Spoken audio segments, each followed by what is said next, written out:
একজন ভলান্টিয়ার উনি হলো এই গাড়িটা এখানে সাইড করছে যে এখানে একটু সন্দেহজনক কিছু আছে, ফ্যামিলি যেহেতু যাচ্ছে, এবং ডিকিতে অনেকগুলা ব্যাগ ছিল। তা আমি আর ভাই মিলা ডিকি ওপেন করছি, ও একটা ব্যাগ চেক করছে, চেক করার পর অন্য ব্যাগের ভিতরে বক্স। তবে উনি পুরুষ লোকটা বের হয়ে আমাদের একটা হসপিটালে একটা ফাইল দেখাইছে। তো আমরা ওইটা তো করার টাইম নেই, আমরা তো চেক করবো যে আমি অসুস্থ যাচ্ছি। তো ব্যাগ চেক করে একটা বক্স ও খুলে বলছে এটার ভিতরে তো টাকা আছে।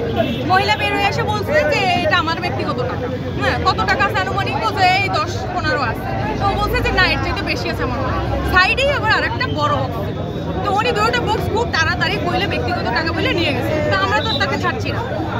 এরপরে ভিতরে গেলাম। ভিতরে যাওয়ার পরে দেখি যে তার হ্যান্ড ব্যাগটাও তালা মারা, সাইডে আরো একটা বড় ব্যাগ আছে।